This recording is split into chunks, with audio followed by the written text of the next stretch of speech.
rounds, empty a whole clip. Fuck your squad, hustle hard, empty a whole brick. Fresh out the pen, game tempting the shit. For the paper, take you for a ride, no rent in the whip. The hit, and right now that sound like a lot of cake. Apply pressure with the heckler, so they gotta break. Fresh 9-pack with a bang, bitch, nigga. Know what it is, B. Check it. Hold the gat down, clap rounds, empty a whole clip. Fuck your squad, hustle hard, empty a whole brick. Fresh out the pen, game tempting the shit. For the paper, take you for a ride, no rent in the whip. 10 for the hit, and right now that sound like a lot of cake. Apply pressure with the heckler, so they gotta break. Fresh 9-pack with a black yak. Smack cats on the cell block for my Jack Mac.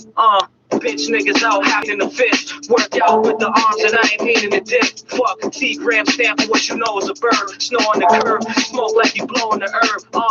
What you know about a trap with a lot of fiends. Figure fuck 357s, watch the Maggie scream. My swag is mean, why you envy me? Madman murder gang, nigga, M3G. I bring hip-hop back, time will tell, so TikTok that. You strong with your break, you baseball bat. All that noise to try and make it, can't take all that. All it takes is a drop of a pen. Then I flip and pull a pin and throw some real thing in your whip. Boom, remain a black panther, store up a fist, so flip the team. Niggas they caged in, they had a piece. And the black is Emerald City, this shit pretty like New York Street. Sean Bell, police, fuck them. Yo, my people ain't got no love for that. 25, I like too many niggas, just drop it damn bad. For oranges on the next trap bit. Let me sit my last beer on some trap shit. My boy shoot shit, on some sharp shit. Flash cock straps, pop gas, and I'll shoot till I see you fall. Key to draw, you can call me if you need a buck. If we can't card, Madman murder gang, nigga. Serious. The second you saw my shadow, serious.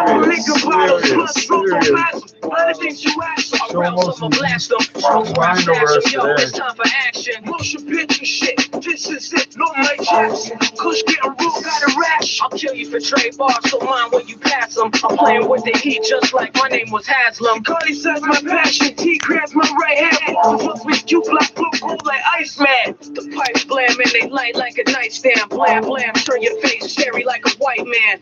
PC holding up the weight like a bike stand. I'll bling while you niggas give them kite grams. Got the hammer on the pillars of the nightstand. Kill you in your height, man. Switching up the trap house, hustle on the late shift, all through the morning time, trying to stay awake shit, talking to my homies, laughing what Dave did, committed suicide. I splattered on the pavement, got a 6 sense of humor and a big gun. For the rats spread the rumors that the pigs come. Know a lot of good people doing like biz, stuck up in the dark, not knowing where the light is. Sugar turn to shit, love turn to rage. Beating dark liquor, putting slugs in the gauge. Mind on my riches, I'm a ton bitches do nowadays. Money turn me on, more than bitches do. Came to terms with the fat people want me murdered. That's why I got a knapsack full of burners. Shattered pictures, I ain't picking up the pieces. I just leave them in the past, no catch for you leeches.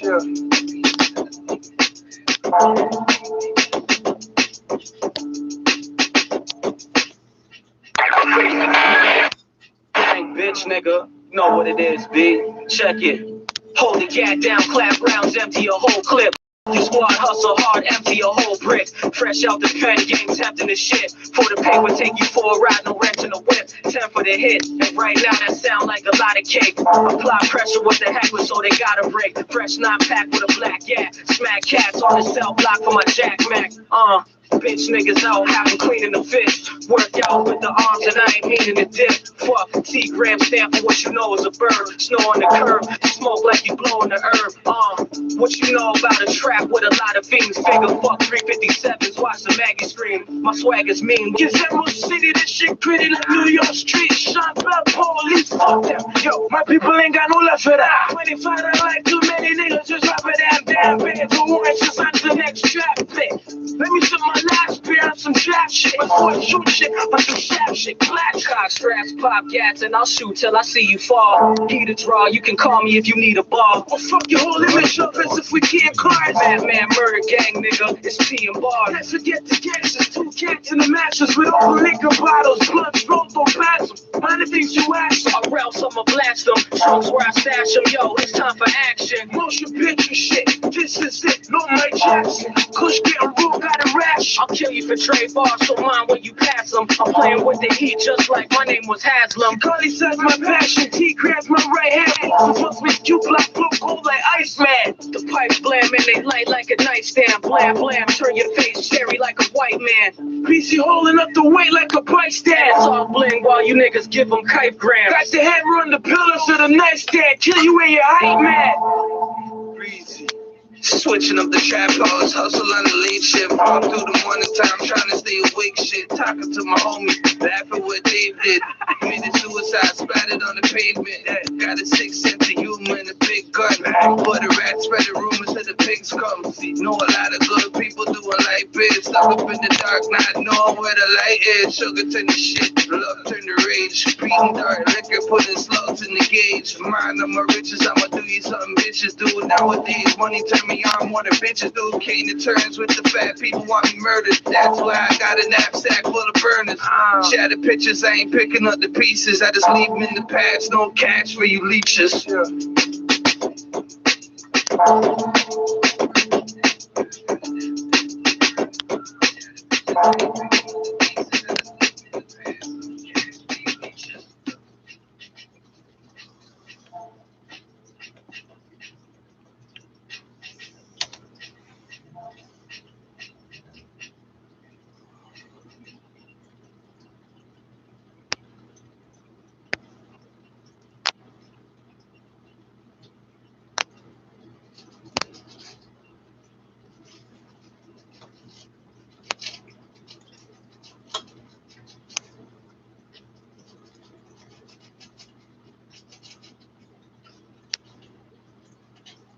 Why did they chew on paper? Yeah. Eastside. GSC. M3. Gully side veteran. Gully side veterans. Ha. Gully side veteran. Gully side veteran.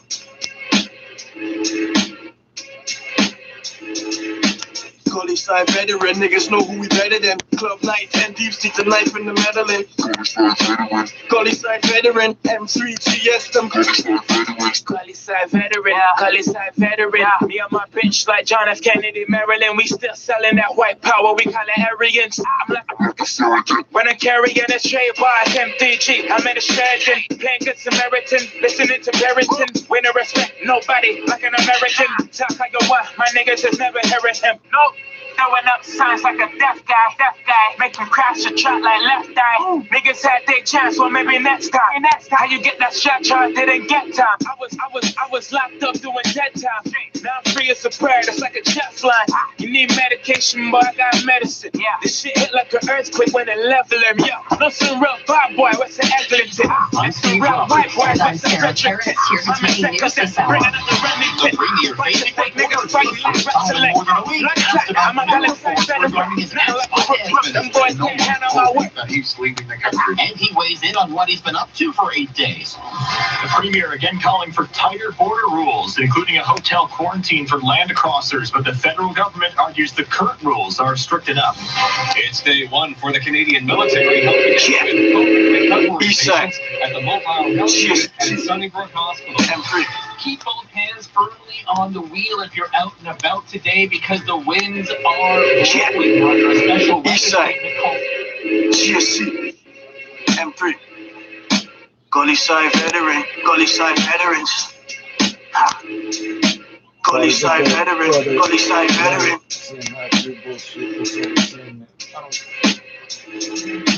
Gully side veteran, niggas know who we better than. Club night, 10 deep, stick the knife in the Madeline.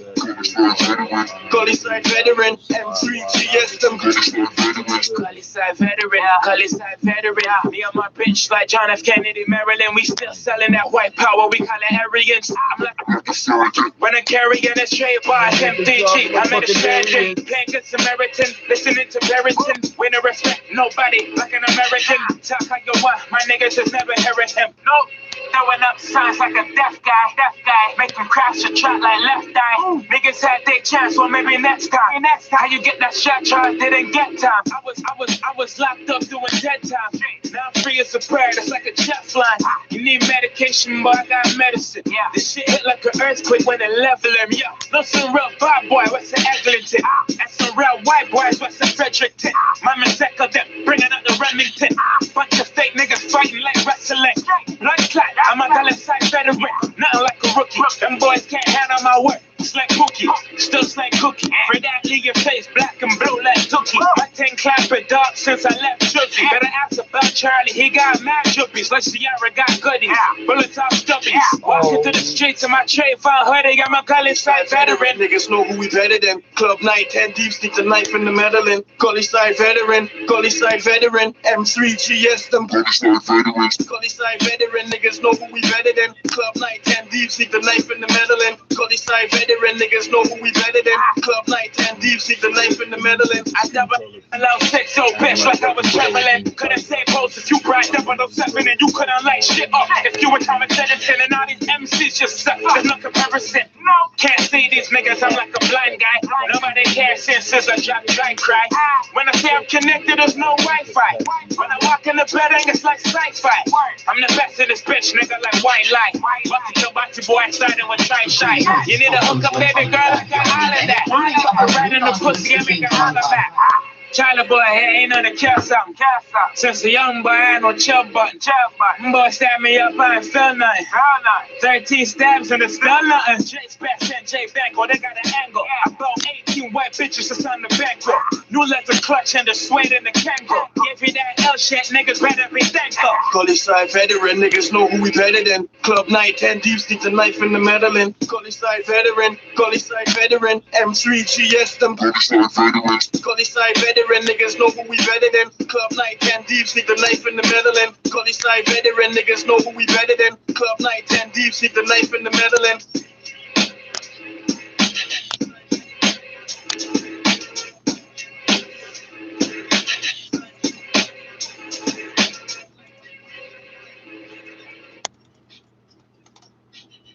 Got an angle. About 18 white bitches that's on the bankroll.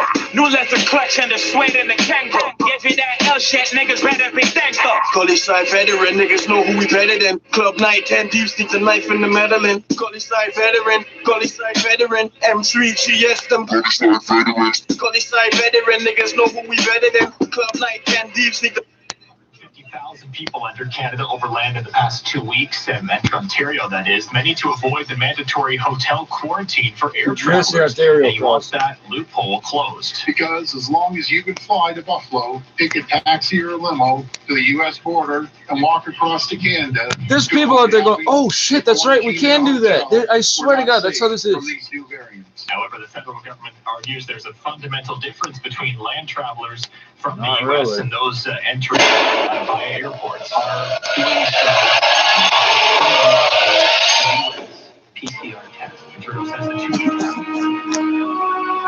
I really think politics walking me down the boulevard.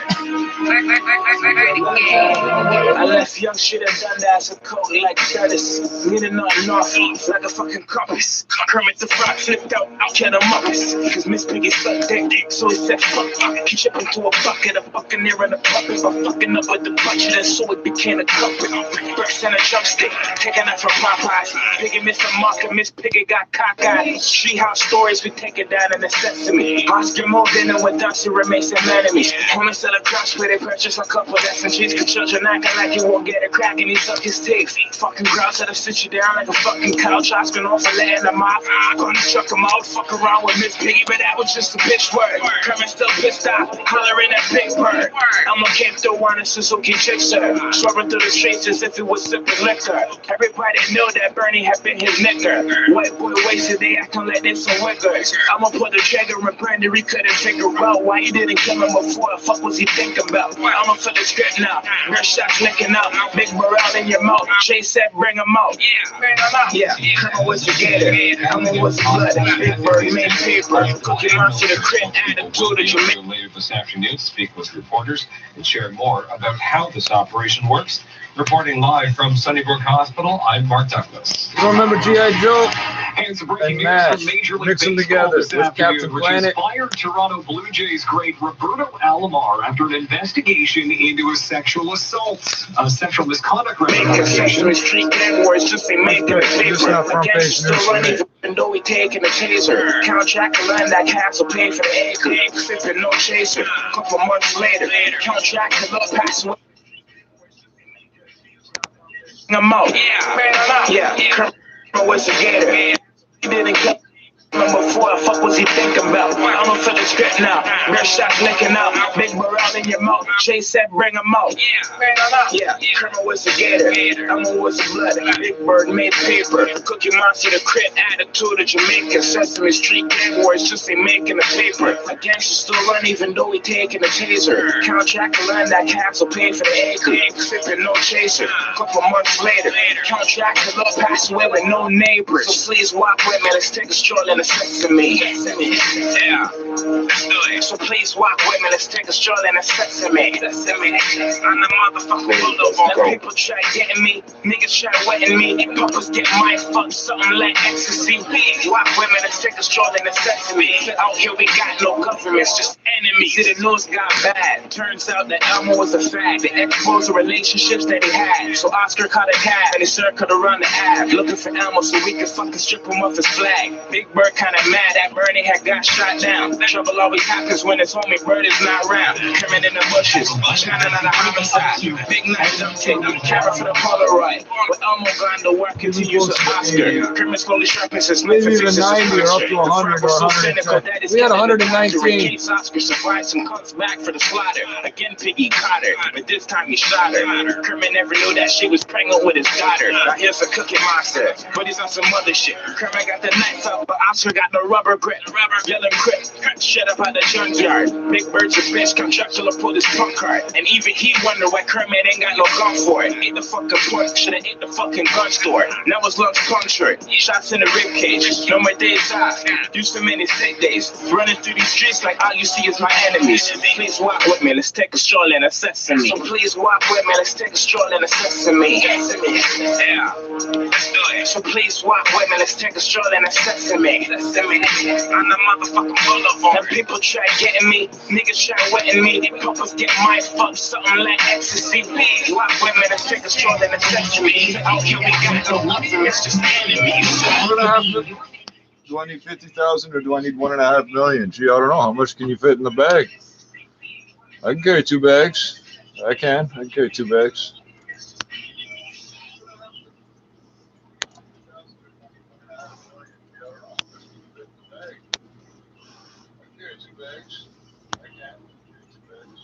$1.5 million. It'd be like 2. Yeah, I guess how big are the bills? How big are the bills, right?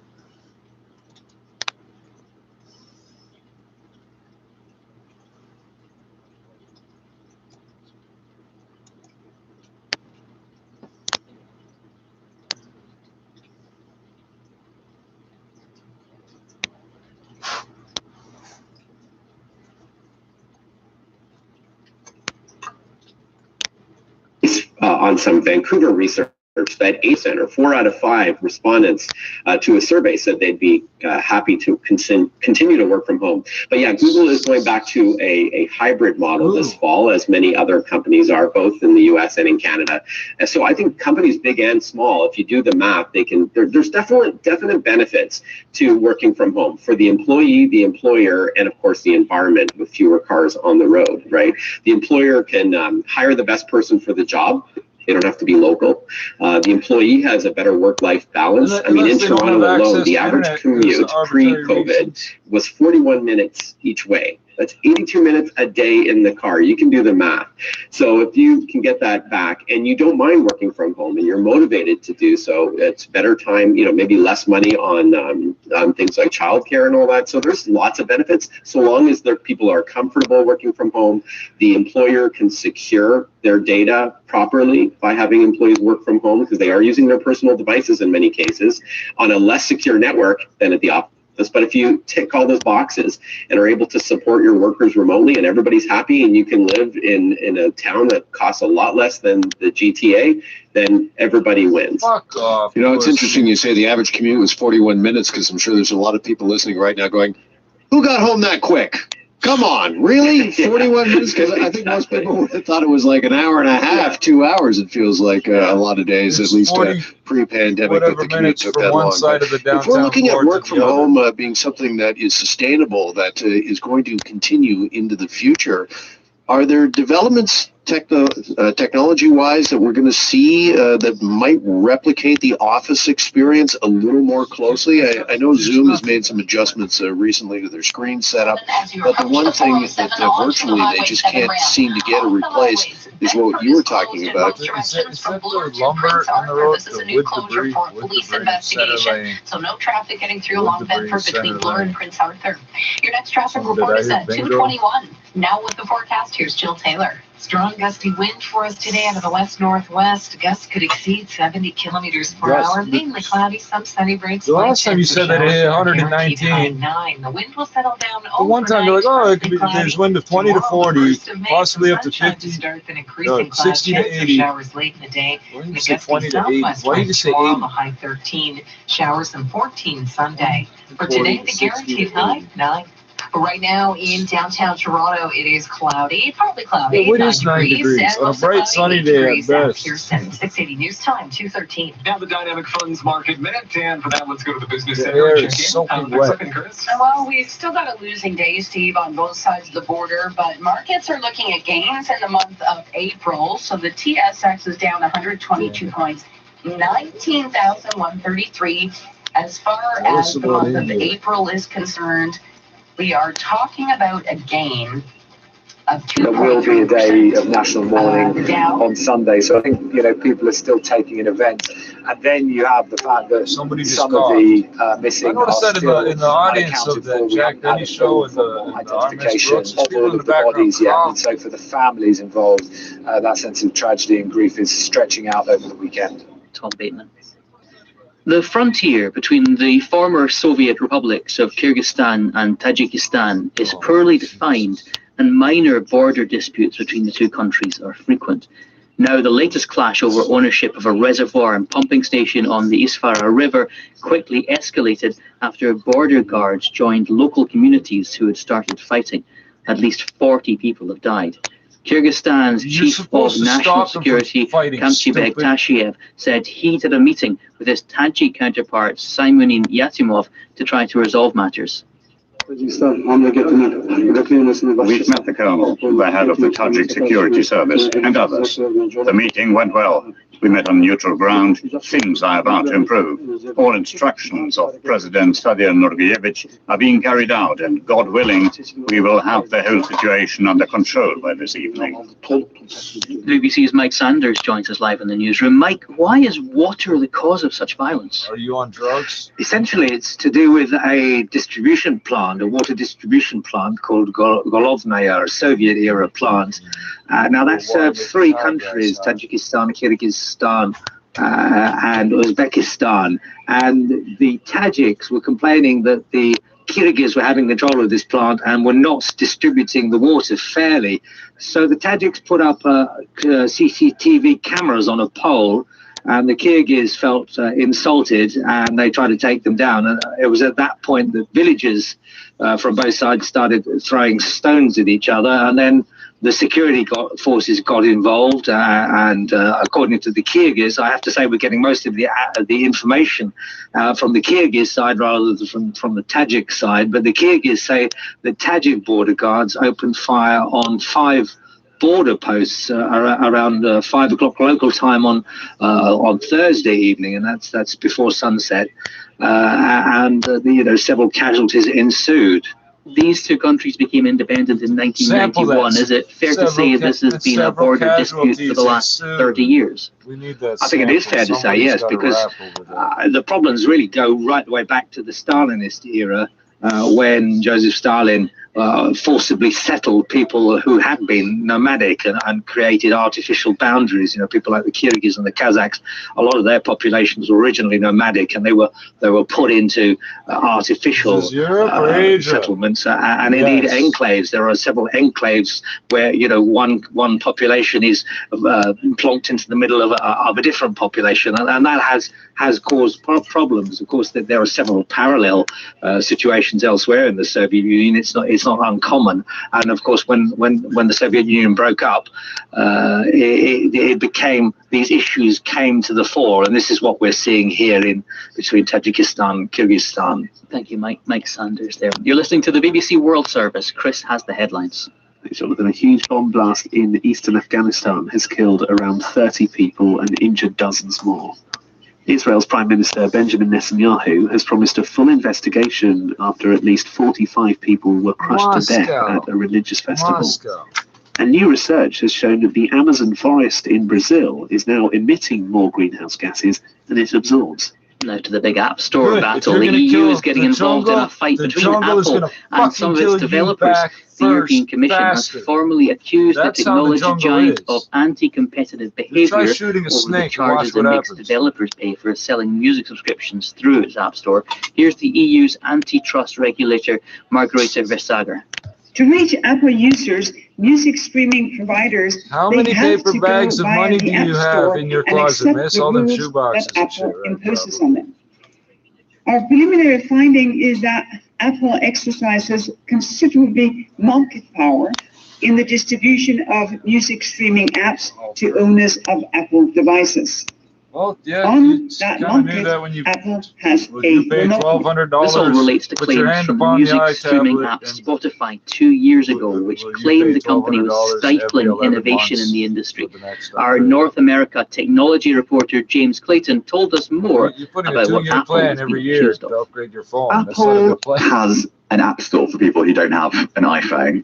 And the app store is essentially where you go and download apps. What are those? And for apps that you download and you have to pay for, Apple takes a cut of up to 30% of how much the app costs and in-app purchases.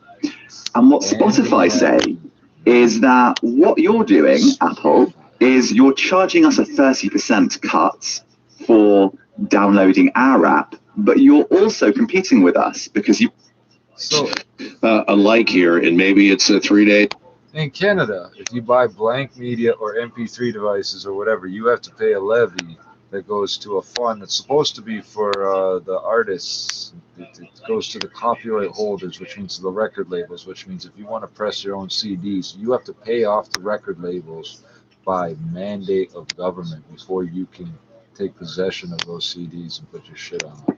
Rules in place that you've got to be in a certain geographical area, right, Mary, to do your job. Do you think we give a fuck about Apple? Yeah, and another thing I saw, my father was born in Ireland, and we still have lots of family there, so I've been in touch with them throughout all this. And the reason I mention that is because Ireland is opening up more and more and more, things are getting better there, and they're saying, hey, if you're working remotely, come and do it from Ireland. And I thought, wow, what a great opportunity. Again, check with your company before you do the big move. Oh, yeah. It really does open up more opportunities.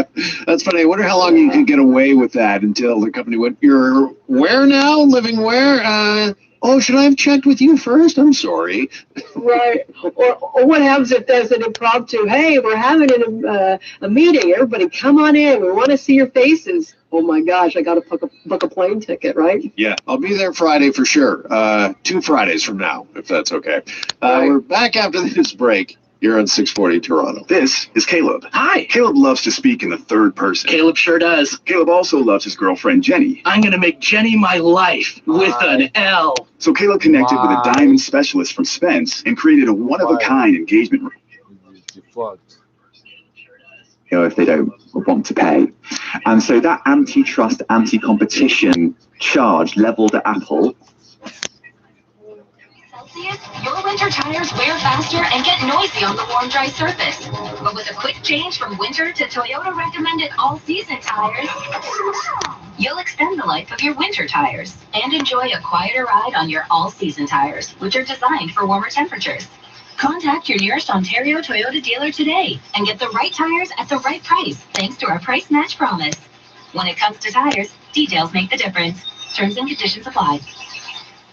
With all that's going on these days, let Good Food help make life a little easier. Get $80 off the #1 meal kit in Canada and free contactless delivery directly to your door with fresh, fun, and delicious recipes for every palate in your household. We're making mealtime easier and safer than ever before. Get $40 off your first 2 orders at Good Food. That's $80 in savings. Go to makegoodfood.ca to redeem your offer with the gift code GF80. Offer valid for a limited time for new members only. 680 News Time, 2:21. Time now for traffic and weather. Together on the lines, here's Carrie Trunskis. This report is brought to you by The Gardener. We have delays on the major routes. On the eastbound QAW, really heavy from 3rd line to Ford Drive. We had much earlier problems, but never really quite recovered in this area.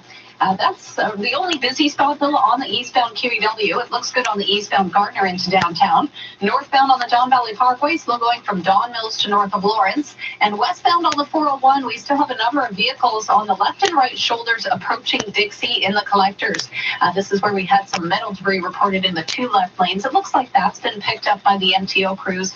But metal still, all of these debris, 2 left lanes. That's like a daily double. So a Is bit it busy 2 westbound lanes? 401 as you approach Dixie in the collectors, then heavier delays from Sometimes here you'll get something that'll be in the left and right, but not center lane. Road. Also getting busy westbound 401 from the 407 to Trafalgar, so we may have a new problem there.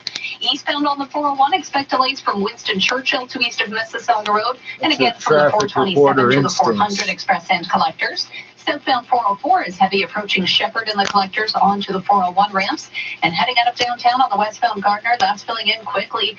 Now backed up from Jarvis to west of Strawn. On city streets, Bedford is closed in both directions from Bloor to Prince Arthur, and that is for a police investigation.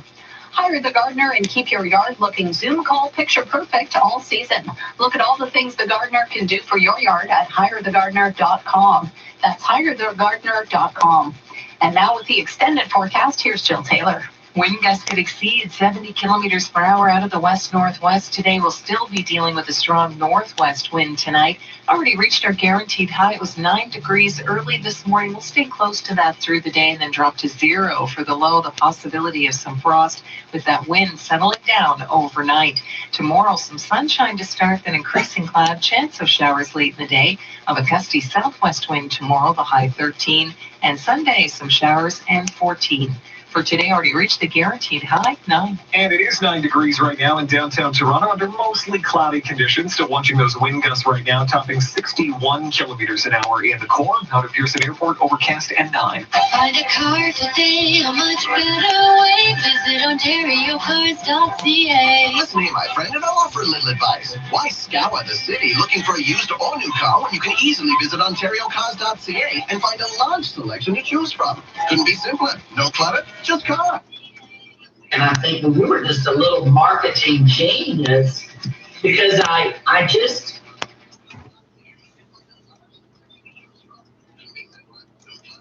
By saying, hello, Instagram. Hello, and give me a good pandemic. I flourish. I mean, I had no idea. This was not in any way planned. I look back and I think we were just a little marketing genius because I just started posting funny Instagrams and I didn't want to go into politics or religion. I didn't want to sell anybody anything. I just wanted to give people a little break. And, now I scramble for content. I didn't even know what content meant, but I'll wake up in the morning now and I'll think I've got to post something today. I better think of some content. But back then I just yammered and talked about what was going on. I was world with a back scratcher, just silly things you would never see a grown man do. But anyway, this woman between 55 and 65, because statistically we shouldn't be listening to her on the internet if she is. Crawling upwards, and I thought, my goodness, well, here we go. So it was fun, and it still is fun. Well, I was going to say we've been laughing alongside you all the way, Leslie, and thank you for the smiles you put on so many of our faces during this time. And I know that you were posting 2 stories a day, telling these great stories. Did anybody famous, we were wondering, slide into your DMs? Oh my goodness, it was an unbelievable. Like Michelle Pfeiffer, I'm like, what? Everybody, Janet Jackson. Oh my goodness, what? Dylan McDermott, just people. I'm thinking, of course, they're just people like us, you know what I mean? But you just think, my goodness gracious. And I would go back and forth, and I've gotten to be really good friends with people that I don't think that I would normally have met. You think, oh, well, you work in Hollywood, but you don't really meet big stars a lot, like that, just like where they're calling you. So it was quite a journey. It still is. A year ago, if I had asked you, have you ever slid into anyone's DMs? You would have been, what? I didn't know what it meant. I didn't know what DMs meant. I didn't know what post-it meant. I didn't have Instagram till about a year and a half ago. I was on this one TV show with the producer. All the publicity girls, I'd say something funny, they'd go post it. But well, what do they mean? Like take those little yellow things and put it somewhere?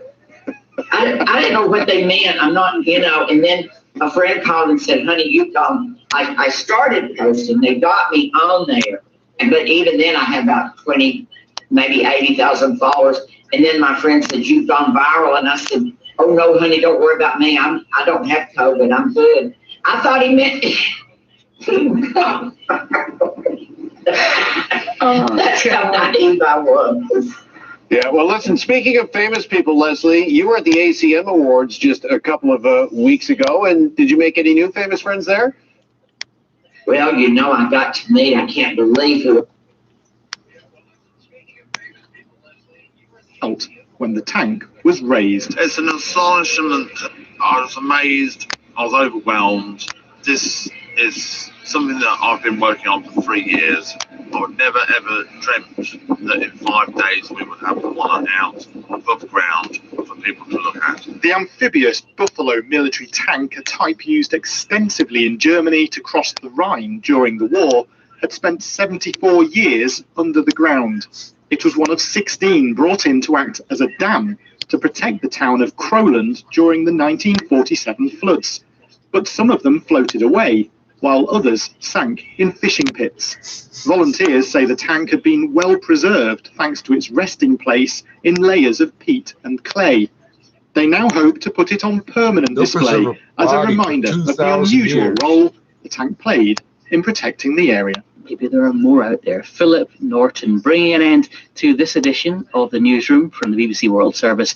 I'm Jonathan Savage on behalf of the entire team. Thanks very much for listening. Fan sent me this. I checked into the hotel and somebody had put it in my room for me. It says, welcome back, Mr. Jordan, to the Hermitage Hotel. That's the hotel I stayed at in Nashville. And they drew it, and I just treasure it. I keep all these little things that people give me. Isn't that adorable? Can you see it? Just a little picture. Yeah. Well, what a treasure that is, some of your famous friends. There are also some of our friends that we've had here with us on the morning show. As a matter of fact, here is one of your friends who stopped by and actually talked to us this past year, and all they wanted to do was talk about you. Have a look. Yes, I had worked with Leslie on American Horror Story 1984 and just thought he was the funniest person I ever met. Well, it's impossible not to, because it's like the whole world is sick, and suddenly they don't want to talk to me. And so I think I have to, it's imperative that Mother, I'm talking to the Canadian News. Okay. He's Canadian, isn't he? Eric's Canadian. Yeah. He's Canadian doing such a wonderful Southern accent. All right, we're going to put you on the spot. Helping out with COVID recovery patients in the mobile health unit tents in the parking lot. Hang on to your hats and everything else. It's windy! We're under a special weather statement with heavy winds up to 80 kilometers an hour expected all day. Well, Major League Baseball is placing Roberto Alomar on the ineligible list after a sexual misconduct investigation, and the Blue Jays say the first and third story. The Hall of Famers. That's bad. The way we order pie, we're going to hear from the CEO of Domino's Pizza about the one thing that's dying out in that industry. TSX and Dow lower business at 56. 680 News Time, 231. No, sometimes. No, if they want to highlight a certain story, then like the business report is going to be something stupid. Oh, the pizza delivery business. Yeah, you don't give a fuck. You want to hear about the sexual misconduct. Collectors opens up once you're east of the 400. Not really seeing any delays past that, and looks good into the Durham region for the time being. If they could have, they would have made the business report about this too. Shepherd and the collectors onto the 401 ramps and heading out of downtown on the westbound Gardner. It's now jammed approaching Jarvis to west of Strawn. The westbound QEW is doing okay, but eastbound traffic on the QEW is quite heavy from 3rd Line to 4 Drive. Northbound on the Don Valley Parkway, that's backed up from Baby Bloor to north of Lawrence. And on the westbound 401, we still have a minor issue here approaching No, it's like how do you think that the mice always fall for the trap? That's because of some earlier metal debris. So just a slight bunch up here westbound 401 as you approach Dixie and the collectors. Take a quick look and delays at from west of Huron, that. Ontario and the Express, and from Mavis and the collectors to you approaching can't get off. Mississauga Road.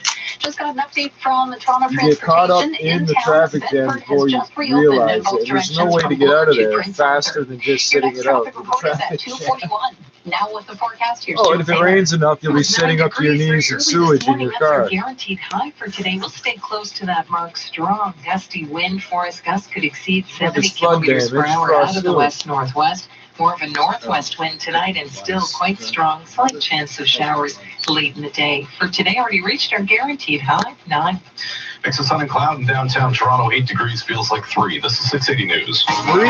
It's a 6-degree wind chill. The world of baseball, the MLB has just fired Blue Jays legend Roberto Alomar following an investigation Pay attention, because 2 more minutes, I got to run the sports again. It'll be about this. Joins us with what we know so far. And then on the 45-minute mark. Alomar name from the level of excellence, and they're taking down his banner from Rogers Center. It comes after Major League Baseball placed Alomar on the wait till he's found guilty for investigation into a sexual misconduct allegation from 2014. Commissioner Rob Manfred says the findings determined Alomar did violate MLB policy, and his contract as a consultant has been terminated. The Blue Jays say they are severing all ties with Alomar effective immediately. Now, Alomar has released a statement saying he is disappointed, surprised, and upset with the news today. He says he hopes the allegation can be heard in a venue that will allow him to address the accusation directly. So the Baseball Hall of Fame says Alomar's plaque will remain on display in Cooperstown. 680 News Time, 234. The Premier faced questions from reporters today for the first time in more than a week, addressing newly surfaced allegations about his finance minister. Here's 680's Richard Sutter. The Premier emerged for the first time in a days to face the cameras. He's been quarantining in his late mother's home in Etobicoke. What exactly has the Premier been up to? Well, I've been here and I've been on the phone all day from 7 in the morning doing conferences, working as usual. The Premier was asked about the 3 paid sick days his government is now offering. Just yesterday, Dr. Brown from the Science Advisory Table said that is nowhere near enough. With Dr. Brown, I appreciate everything that the science table is doing. I also listen to the medical advisors, the CEOs of hospitals, and most importantly, my chief medical officer. The Premier also asked about new documents that show his top staffers knew Rod Phillips would be away ahead of Phillips' trip to St. Bart's over the holidays. Well, we have 72 members at Christmas. Everyone decides to either go to a cottage, maybe travel, but no one ever told me. Okay, I thought people weren't supposed to travel at that time. Again, Ron Phillips made a mistake. Ford also said the province should reach its target of vaccinating 40% of adults by May. I'm Richard Southern.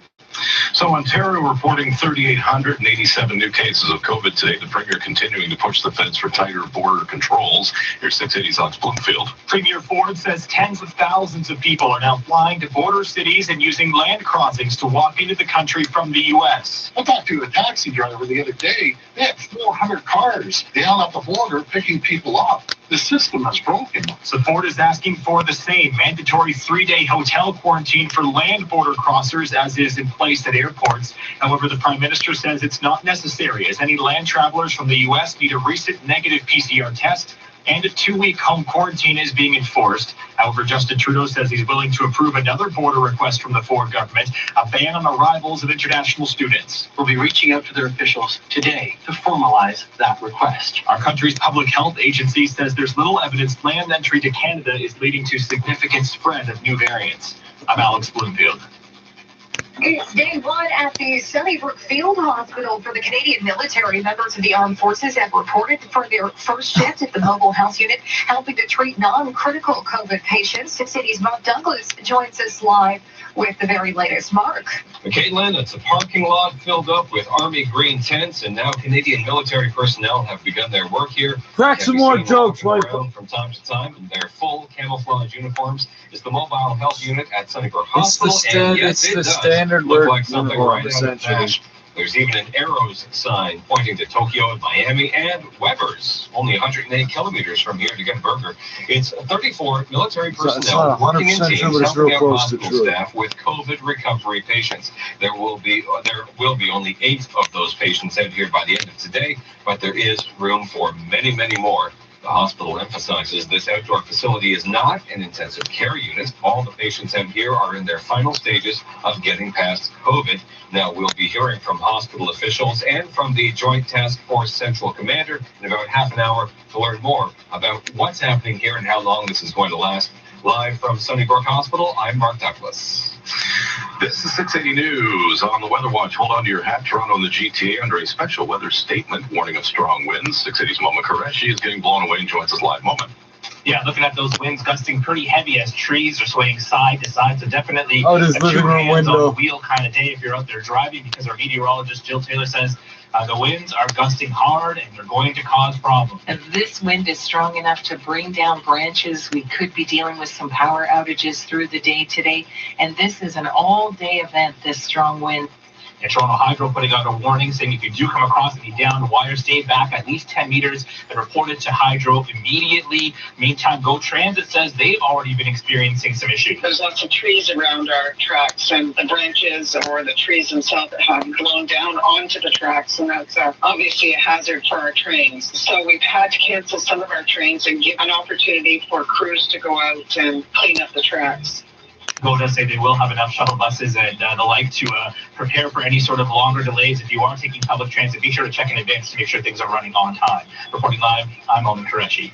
Canada going to start getting regular COVID vaccines from plants in the U.S., marking a shift in the supply chain for our doses. Through the pandemic, Canada's mainly relied on getting COVID shots from Europe because the U.S. halted exports of vaccines. But Procurement Minister Anita Anand says that will change in a matter of days when our largest vaccine supplier, Pfizer, starts producing our doses from Michigan. Shipping Canada's doses from Kalamazoo beginning. Talk the U.S. to try to get access to the 20 million AstraZeneca shots that we've paid for, but still haven't been able to access.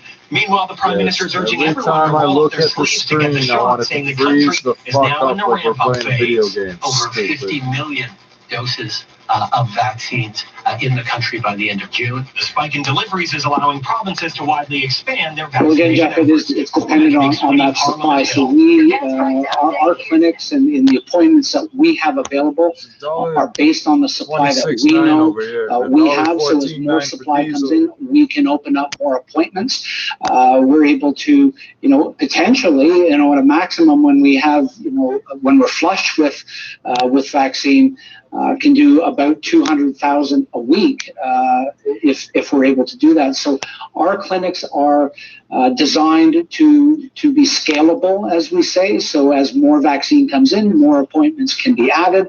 And likewise, if there is less vaccine, then we can scale down our clinics. So, every week we're opening up more blocks based on the vaccine that we know that we are, or that we have at least been told that we are going to be getting on a weekly basis. And so it's all incredibly nimble and scalable, as we like to say.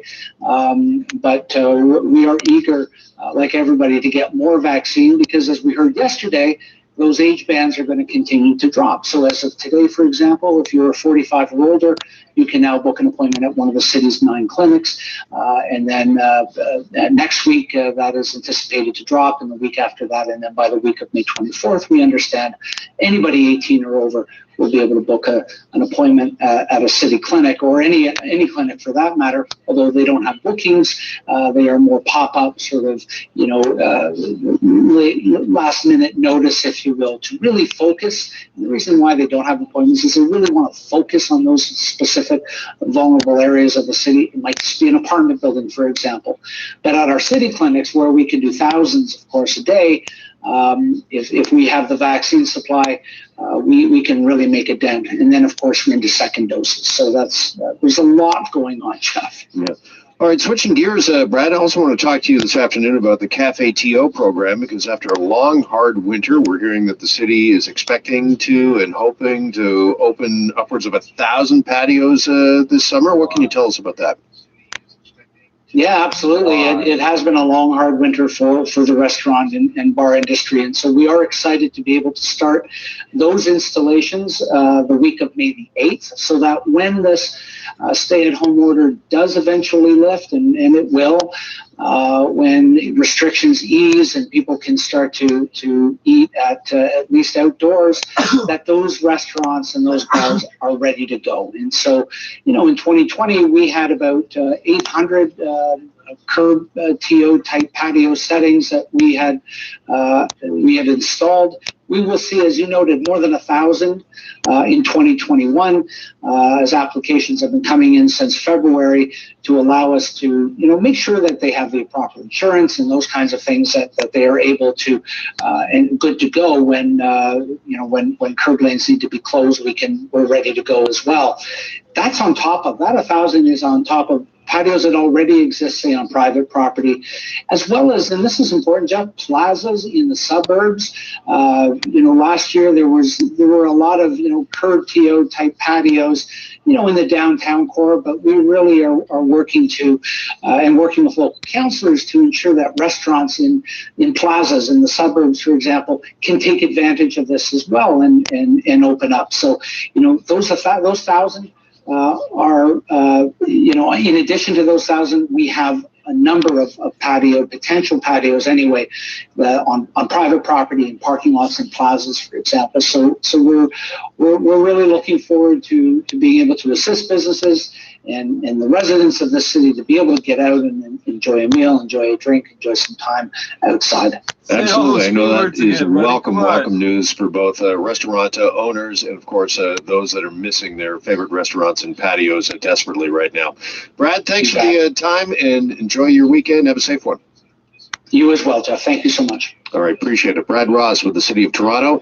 As we head back into the roads, another check of the Friday drive with 640 Toronto traffic. Making your way out onto the major highways, there are ongoing issues on the westbound 401 in the collectors from Dixie to the 410, where there are reports of debris blocking the two left lanes.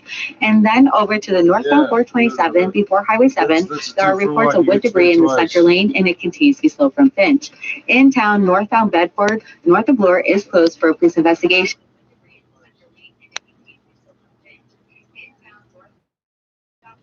Succeeded.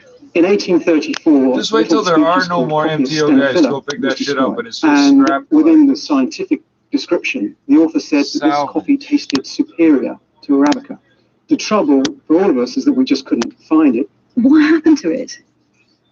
Well, interestingly, it was cultivated as a crop plant in Upper West Africa, in Guinea, Sierra Leone, and Ivory Coast, up until around 1910, 1920, and then it really just disappeared.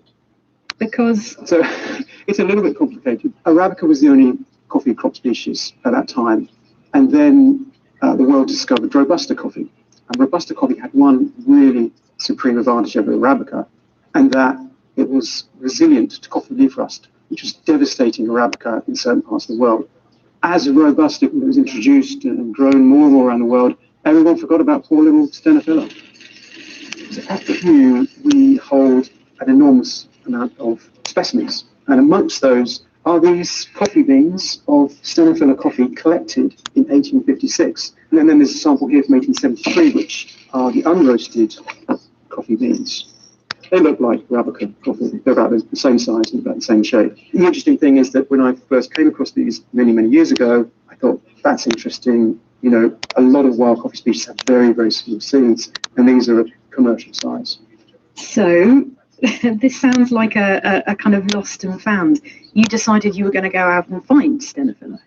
Yes, what we really wanted was a tasting sample. I mean, how on earth do you go around finding this plant? You kind of put out wanted notices with. Well, that's exactly what we did. Before our trip at the end of 2018, we made a wanted poster. And Daniel Samu, our Sierra Leonean counterpart, went out on his motorbike and distributed these to remote farms. We had a few leads. They led to nothing. So we had a plan B. Our plan B was we would go back to the wild and go back to the places that it was last seen. Now, we're standing in the herbarium of Kew Gardens, and we're surrounded by millions of plant specimens. And we can look at those plant specimens and get information on where the plant was recorded. And that's exactly what we did. We found one specimen collected in 1954, and we went back to that locality to find the plant. Well, it sounds easy. The trouble is that what you're looking at when you go into the forest is thousands of millions of leaves, and you have to find a leaf because the chances of seeing the plant in flower are quite remote, or fruit. So we were all just turning over leaves and looking at leaves, and finally someone said, "Is this it?" And I said, "Yes, I think it is," which is fantastic. Unfortunately, we could only find one plant. And why do you need more than one plant? Most coffee species need another plant to cross-fertilize to produce fruits and beans. It's like having a poor single panda sitting in a bamboo forest waiting for a mate. So you've got one plant. Where did you find another plant? I'm assuming you found another plant. Daniel said to us, "Look, I live about 150 kilometers away, and there's a forest there which is a bit similar to this. Maybe we should look in there." We got up to the right elevation, the right conditions, and there it was. I am Daniel Samu. When you look at the leaves, they look quite different from the Robusta coffee which we are used to here. So later on, Billy went to the forest again at the same place, and I saw the flowers. They just smell like the exact coffee smell when they are flowering. So I was really very much happy and very much sure, 100%, that it has been proven scientifically in England. And I have seen the flowers and I've seen the berries, and they look just like coffee. How hard is it to hunt for this coffee? You were saying you spent years hunting. Yes, 4 years, and it was difficult because you need to climb hills.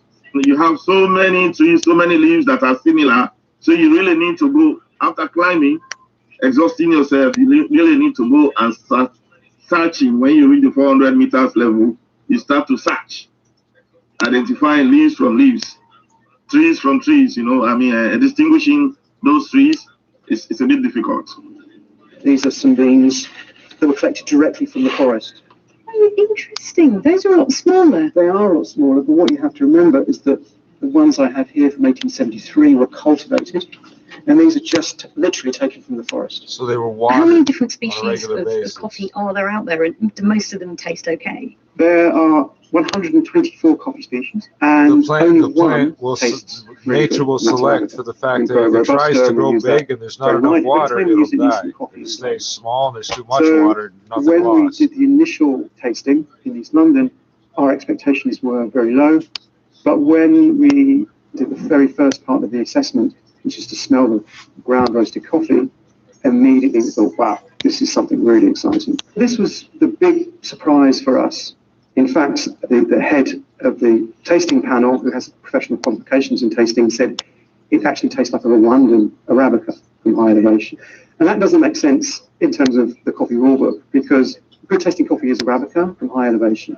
Stenophylla comes from low elevation, much hotter conditions. That's really exciting. Is that going to replace Arabica? Because if Arabica is quite fussy and the nature may have chosen for you, is that going to mean that a lot of Arabica plantations are just going to be unusable? I don't think we're going to see Arabica disappearing, but what we're really saying is that we need to increase the portfolio of crops for the coffee sector. And because this has increase the space between plants, it's an excellent breeding partner. And we think, longer term, genes from the species will be in our daily cuppa. I strongly believe this will change the economy of Sierra Leone, because the diamonds are dwindling, or it's getting very expensive to mine the diamonds. With this unique product, then the economy will really be strengthened again, at a local level and at national level, I strongly believe. that everybody will be able to participate. So I believe it will cut across the country if properly propagated, and it will change our economic status. Daniel, is there a chance that this plant will make Sierra Leone's coffee economy more climate change resistant? Exactly, because it is drought resistant. Just imagine 400 meters above sea level. This coffee, at times you find out that apart from the big trees, most other shrubs will not withstand the dry season, but this coffee will stay there very fresh. So I believe this will help a lot to improve on the climate change situation in Sierra Leone. Marnie Chesterton reporting. And at last, we're going to get to talk about the amazing flights of NASA's helicopter on Mars, Ingenuity. I hope you've caught sight of the brief excursions in Mars's tenuous atmosphere, a demonstration NASA keeps saying of a new way for future planetary missions to get around. One of those is already well underway, Dragonfly, which will weigh just under half a ton and be packed with scientific instrumentation, and it will be launched later this decade to land on Saturn's alluring moon Titan in the mid-30s. Its principal scientist, Ziggy Turtle, is especially pleased to see Ingenuity. Absolutely. It's been really exciting to see Ingenuity fly on Mars. I mean, one of the things is that, like Dragonfly, this is very much an autonomous vehicle. You send up the instructions for what you want it to do, but then it has to be able to work out how to do those with all the onboard computing. Right, absolutely. And it's even more challenging at Titan in that sense because the light time, the one-way light time is over an hour. So we will be, communicating with Dragonfly and giving it the flight go, no go. For its flights and our instructions, and then in fact Dragonfly will make the final go no decision on its flight, and then it will take off and flight and scout new terrain and find new potential landing sites all autonomously. The main obvious difference, I think, between Ingenuity and Dragonfly is Ingenuity looks much more like a conventional helicopter with its sort of pair of rotors on top of it. Dragonfly is more like actually the kind of drones we see quite a lot down here on Earth these days. Right, Dragonfly is an octocopter. It's technically an X8 octocopter, so it has 4 pairs of 2 rotors. And as you say, it's a very different style from Ingenuity. It's actually much harder to fly on Mars. Physically, it's actually much easier to fly on Titan. We have a denser atmosphere and we have lower gravity. In fact, a person could put wings on and be able to soar over the surface of Titan, which would be a really exciting way to explore Titan. But for now, we'll be sending a robotic emissary. But that's exactly part of the reason for the differences in the design of the 2 explorers is that it's just such a different flight environment on Titan. Dragonfly actually operates similarly to the Perseverance rover, right? Everything is self-contained, and we bring everything with us from site to site. So in a sense, Perseverance just crawls from place to place. The idea would be that with Dragonfly, you've got all this equipment on board that will hop from place to place, a bit like actually geologists go around remote parts in a helicopter on this planet. Mm-hmm. Yeah, that's a great analogy. One difference is you will have all these sort of this methane and ethane rain that you have, as I understand it, on Titan. Is there an issue with the rotors sort of frosting up or getting gummed up? Oh, they put a heater. It'll be fine. There's a heater. Aerodynamic properties. So we don't expect rain on Titan in the time frame of the Dragonfly mission. We have a lot of information from the joint NASA ESA Cassini-Huygens mission about Titan, especially at this time of Titan's year. We'll be landing in late southern summer on Titan. And at that time, we'll expect most of the weather to be concentrated at Titan's South Pole, and we'll be exploring the equatorial region. So we don't expect rain, but of course, the weather doesn't always follow what one predicts, and we do have to be prepared for the possibility of rain, and so we're making sure that the exterior of the vehicle is safe if it rains. We wouldn't fly, though, if it were raining on Titan. We do a pre-flight weather check, just like we do here on Earth, and we would wave off flight if it seemed like it might rain that day on Titan. Dragonfly won't have the kinds of detailed maps that they have of Mars, simply because you can't map it. This is the same resolution, I presume, through the clouds of Titan. So the Titan's sort of, again, its own self-control mechanisms must be pretty smart in that sense.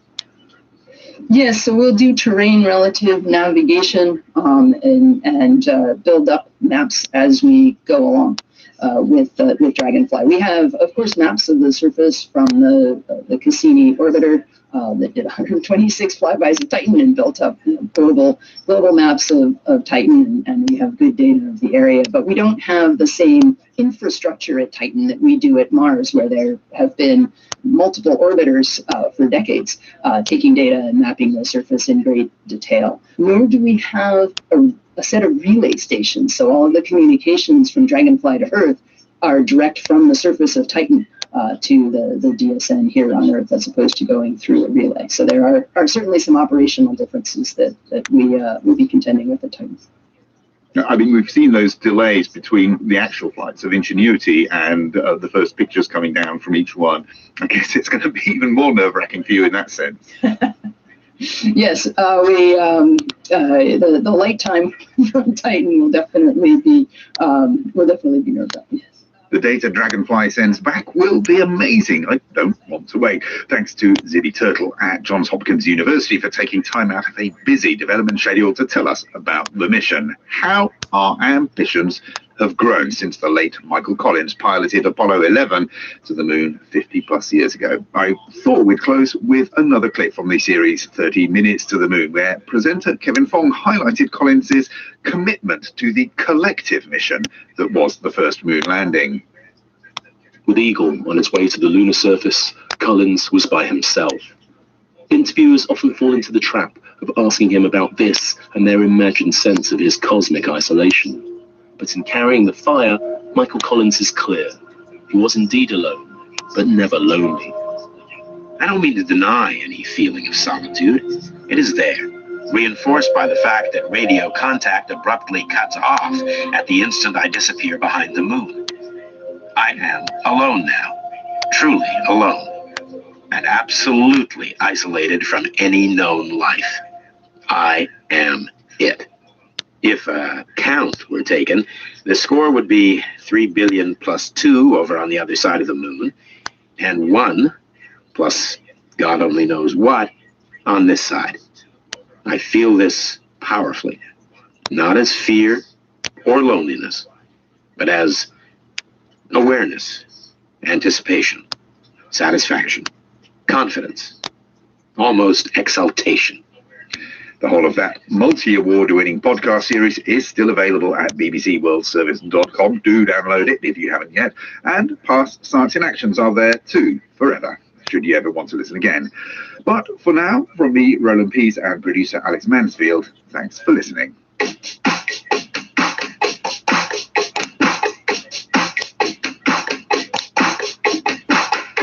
You're listening to the All News Channel, powered by KCRW.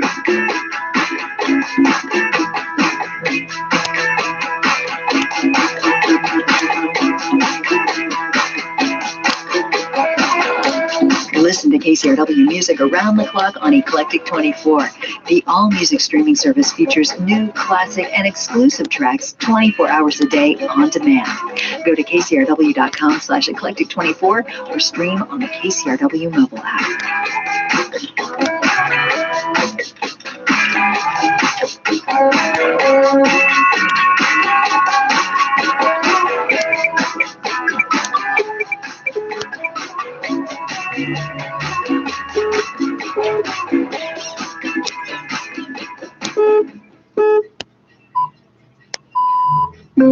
Welcome to NewsHour from the BBC World Service. I'm Paul Henley. Israel's Prime Minister Benjamin Netanyahu promises a full investigation after more than 40 people were crushed to death at a religious festival. We mourn the victims. Our hearts are with the families and also with the wounded, whom we wish a full recovery. There were heartbreaking sights here. People crushed to death, including children.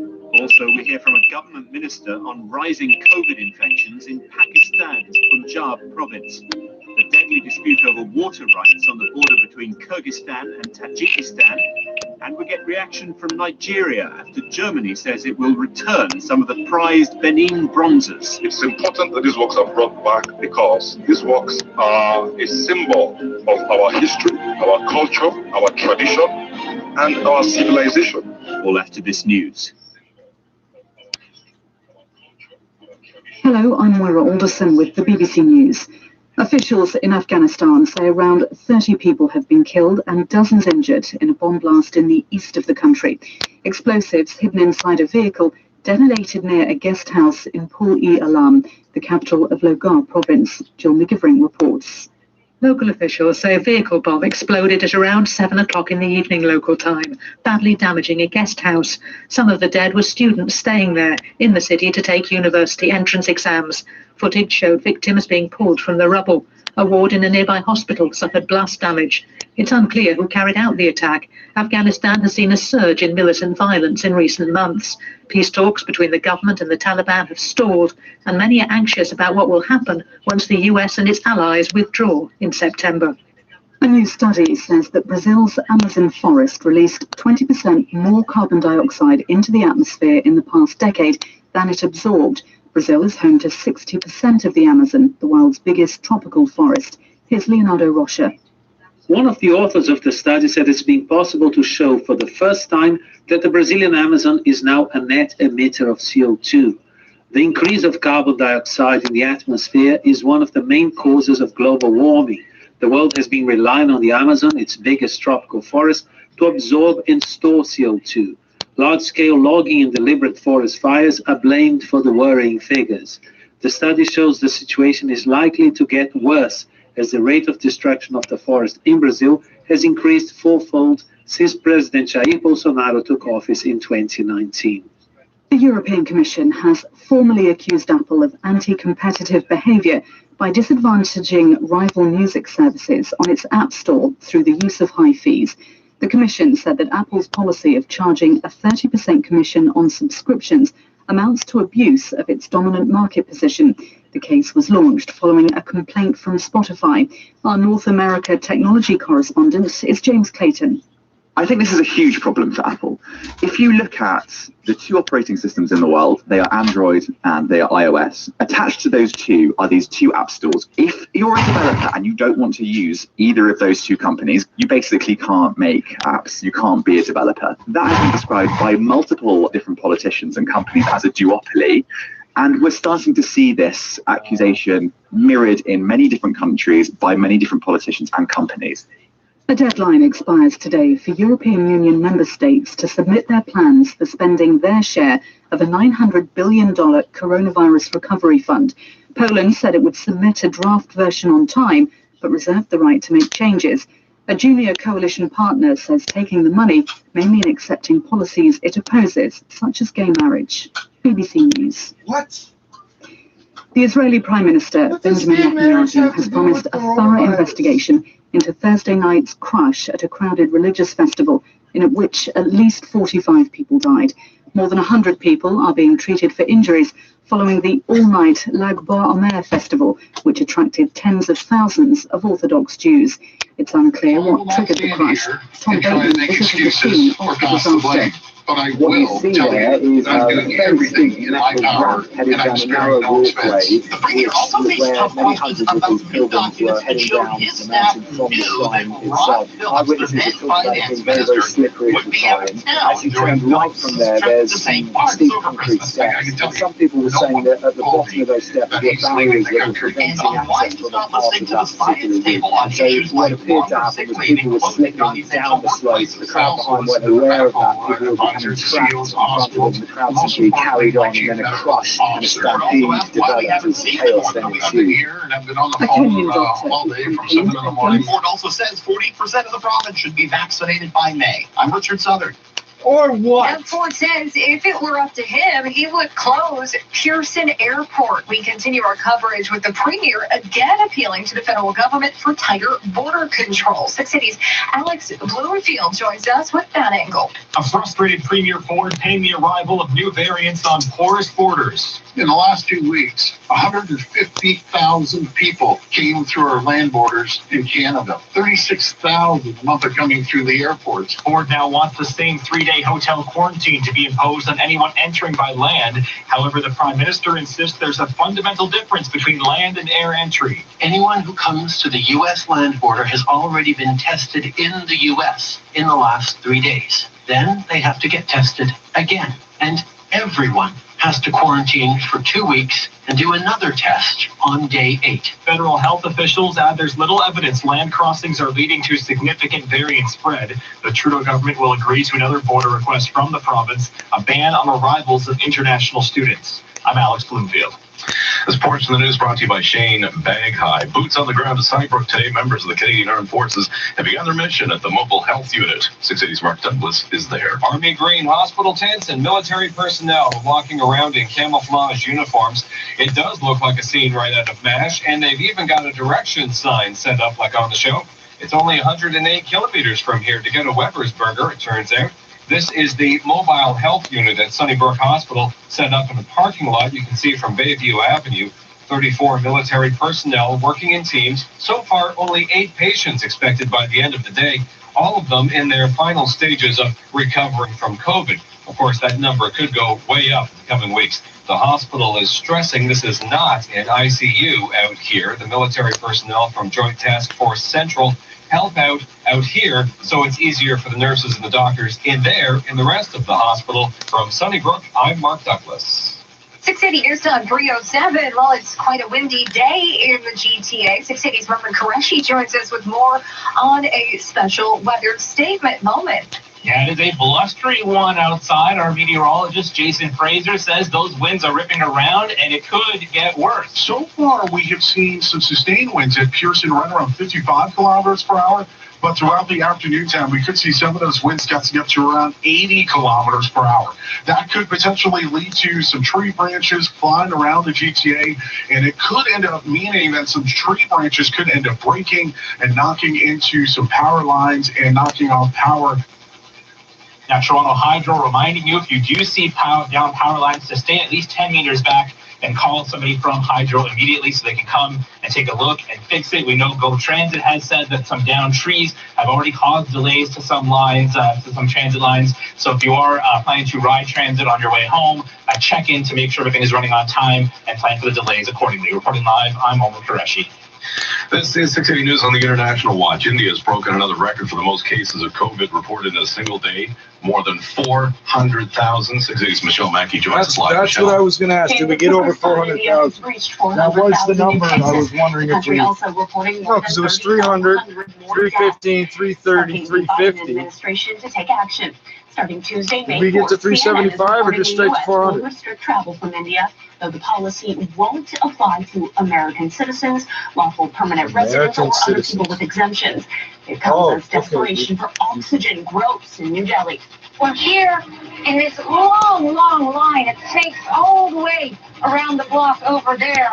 And these people have been waiting to try to get precious oxygen. It's in such short supply. Many hospitals simply don't have it. And CNN's Clarissa Ward says when people get to the front of the line, there's actually no guarantee they'll even get oxygen. The government says it's how'd they get to the front then? Maybe somebody else ahead of them. Deploying liquid oxygen on the country's railway system to get it to cities around the country. Now, we know India's railroad system. Do you know what happens when oxygen derails off? We'll check gas next. Thanks for continuing to make up. Look, it's destroyed. So there was a commercial a long time ago, basically about air pollution, where there was this thing. It's kind of like a payphone, but it wasn't a phone. It was a mask. It was an oxygen mask. You throw money in and put it on. And in this commercial, it wasn't technically black and white, but the air was sort of gray and brown. And this guy in a suit throws money in, and he takes a couple breaths off the mask, and he walks away and drops the mask. And a little kid runs up and grabs the mask and starts huffing and puffing to get a little bit of clean air, oxygen, in some polluted downtown place. That was like 1990, I think.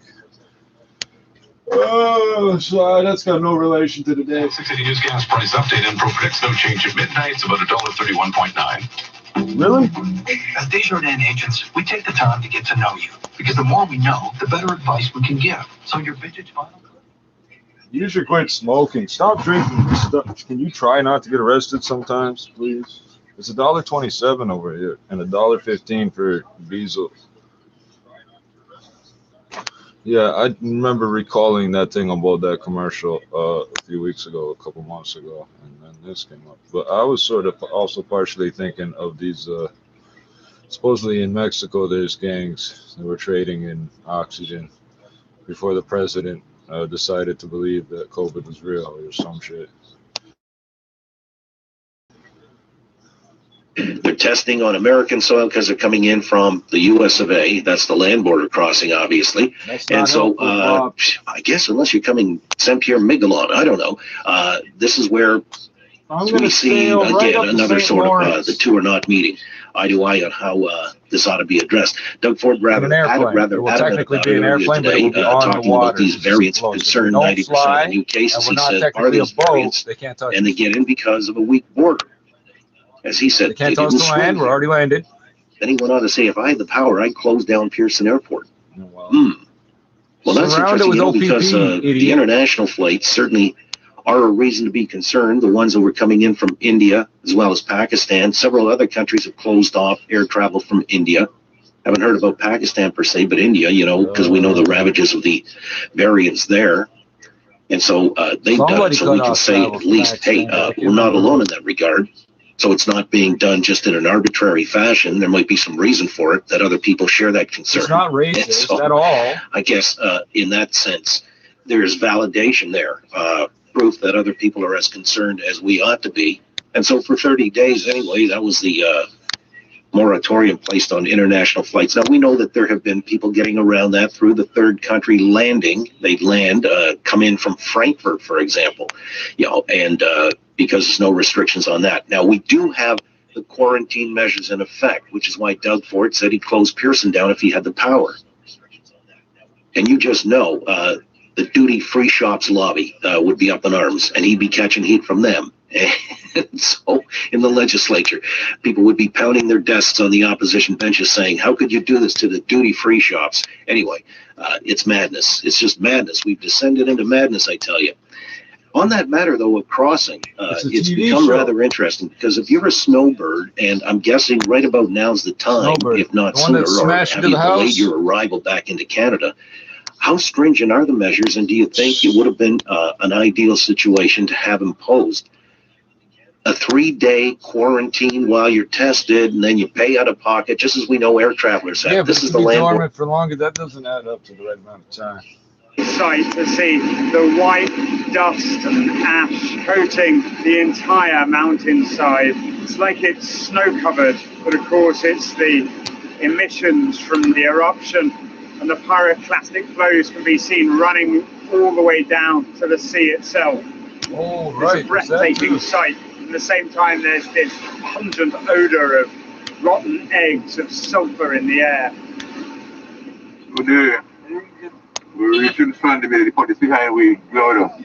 Once on St Vincent, the only way into the worst affected area, the red zone, is with government permission. On this side. We were travelling with Annelle Francois, a primary school teacher in Sandy Bay, a small fishing and agricultural village inside the red zone. We have 295 students on roll ranging from 5 years to 12. Annelle took us to her school, the first time she'd been back since the eruption. The playground had disappeared beneath a thick crust of ash, and the roof of the adjoining secondary school had caved in. Annelle summed up her reaction in one word. Distressed. I was really distressed, knowing that so many students would be out of an education for a while. Now is the time that they should rebuild the infrastructure that they had said they were going to build. For a while. To appreciate the full scale of the damage, Annelle took us to view. I guess out east, Gananoque or thereabouts. And then you've got Fort Erie, Niagara Falls. Would you say that this is something that is necessary to do, Doug Ford, is claiming that this is where the variants are coming in. Again, his quote, they didn't swim here. And so, yes, they're being imported here. He went even further by suggesting that international students ought to be deterred for now from coming into the country. Now, you know that ain't going to happen because international students represent a big ticket item for colleges and universities.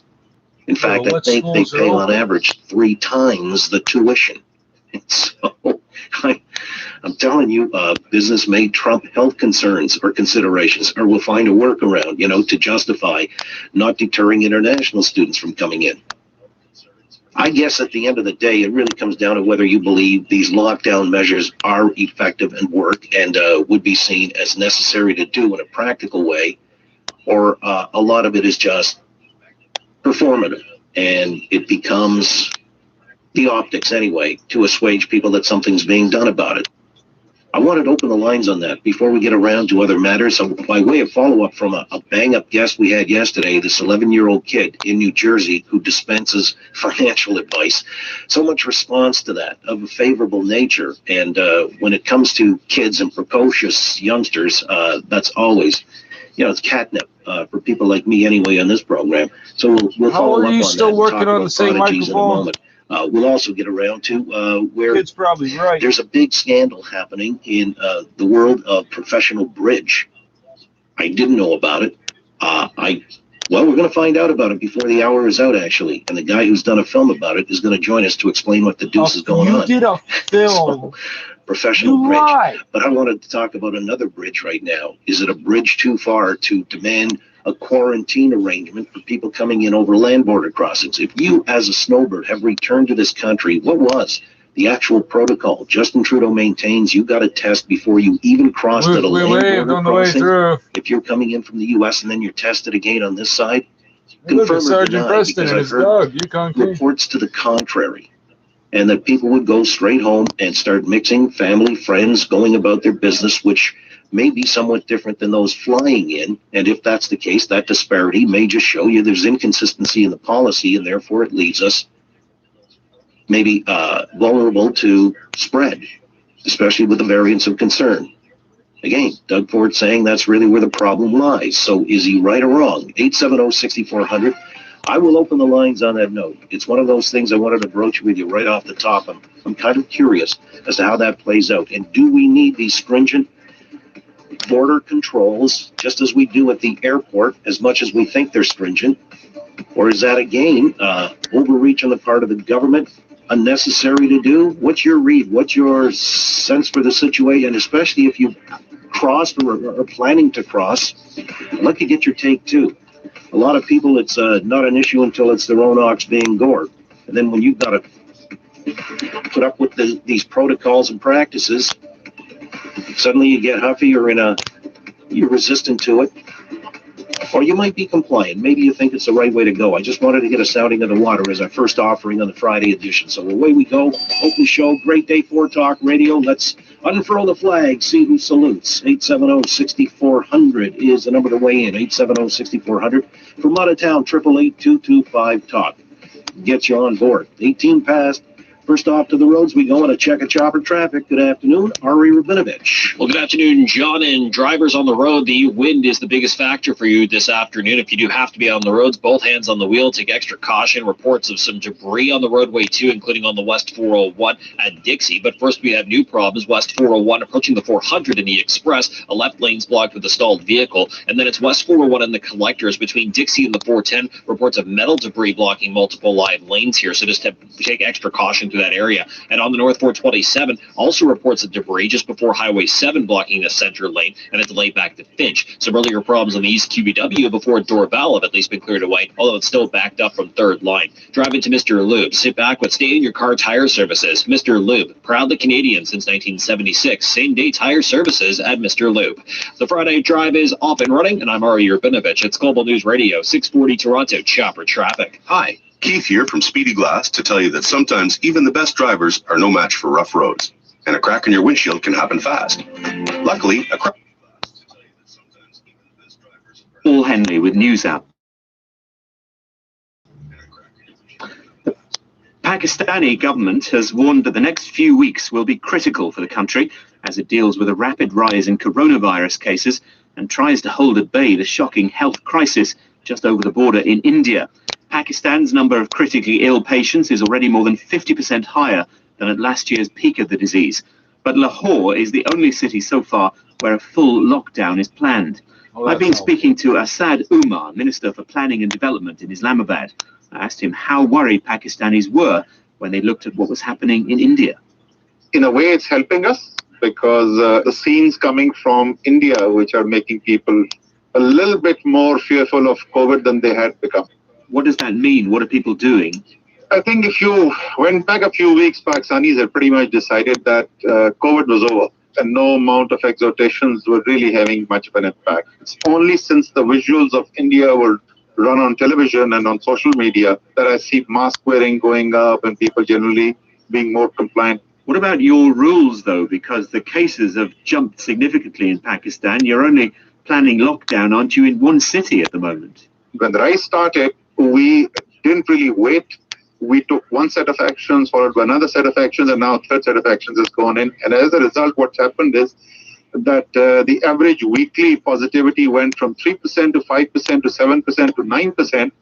But with these actions, it's kind of stabilized at between 9 and 11%. So it's not coming down yet, but it's stabilized at a high level. We are hoping with the latest set of restrictions that we have put in, it will, in about a week or so, it should start to come down. But look at the chaos that's just over the border. Your vaccination program isn't more advanced, really, is it, than India's? Not time for a national lockdown? Well, the vaccination in Pakistan or India is not going to have a significant impact on disease spread for months. It's going to take months before that has a significant impact. So until then, it's about following SOPs. It's about lockdowns, whether complete or partial. We don't have complete lockdowns except in one city, but we have been practicing what is referred to as smart lockdown. These are basically database hotspots, and you go and lock down targeted areas. So there are significant parts of urban cities which have been put under lockdown. Mentally, people had overcome this disease and they had reached the conclusion that COVID is over. And frankly, it's more as a shock therapy than anything else that we have mobilized the military now. In the National Command Center for COVID that I chair, we look at enforcement data on a daily basis also, and we have seen a clear improvement in compliance in the last few days once the military deployment has taken place. Tell me more about your crisis planning. Are you stockpiling oxygen cylinders, for example? So one of the reasons why we have not faced the crisis that could have occurred is because we continued to build capacity over the last 1 year after the disease started. So our critical care patients in Pakistan today are 57% more than the peak in June last year. But we don't have the kind of near panic situation that we faced at that point in time. That's because we added significant capacity. So the beds in the hospital, to the distribution system, the cylinders, to the production of oxygen itself is up about 60%. Yesterday, we took decisions, additional cylinders being imported, additional cryogenic tanks being imported. So we're trying to stay ahead of the curve rather than react after the fact. Tell me how Pakistan stands at the moment on aid to India, your big political rival. We had made an offer, the Prime Minister approved it, and we made an offer through the Foreign Office to India to help out with the equipment that we have available, which is needed in a crisis like this, including ventilators and pipes, etc. COVID does not distinguish across borders. It does not distinguish between religions, race, or caste. It's a humanitarian crisis. We are suffering, and therefore, I think there's a strong appreciation for the fact that we have, and the Prime Minister has approved this gesture of trying to help out in any way that we can. Pakistani Government Minister Asad Umar. More than 40 people have been killed in clashes on the border between the Central Asian countries of Kyrgyzstan and Tajikistan. It started when local communities threw stones at each other in a dispute about shared water rights. Both countries have involved their security forces on a border which has been fought over since the collapse of the Soviet Union 30 years ago.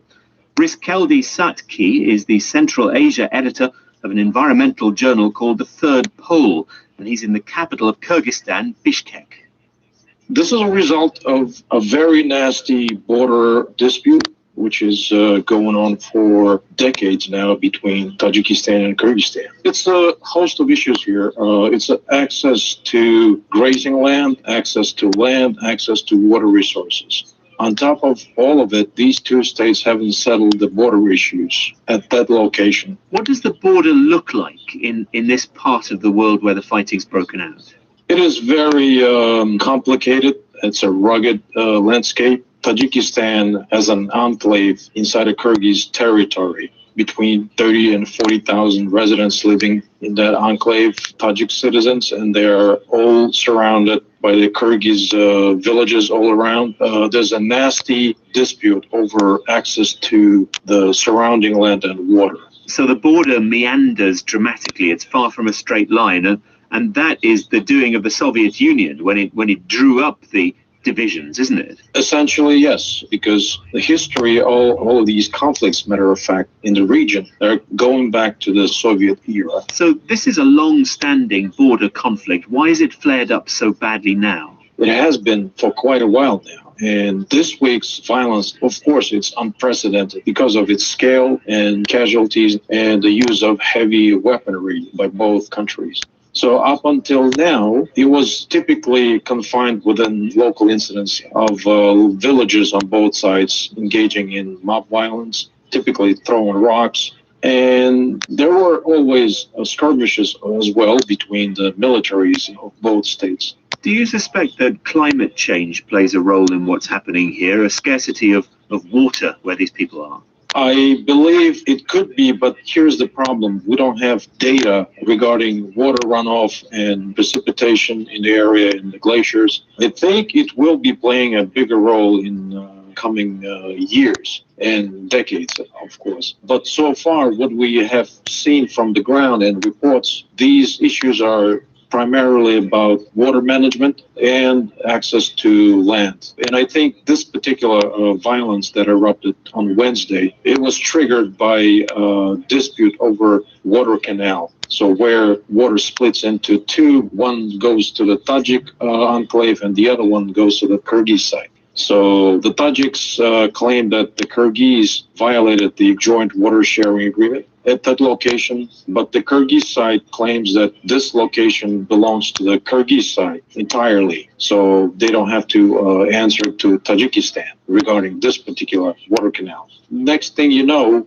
Tajik side installed video cameras at that location, which triggered a response from the Kyrgyz side, and then what happened was on Wednesday the mob violence erupted, and that followed by heavy fighting between Tajiks and Kyrgyz. Is there any potential here for a successful mediator? Moscow, maybe? Hypothetically, yes, but we should also remember that Russia supplies arms to both Tajikistan and Kyrgyzstan. So realistically speaking, I think it will take quite a long time to settle this. SICKLY of the environmental journal The Third Pole is a reminder you can listen to NewsHour whenever you like. We've got 2 editions a day. You can find the latest online at bbcworldservice.com. You can sign up for our free download by searching for BBC NewsHour podcast. This is Paul Henley with NewsHour from the BBC World Service. Order in store or online for takeout. Trying to make sure we're in compliance. So when you crossed the border, you were given a rapid test, not the P.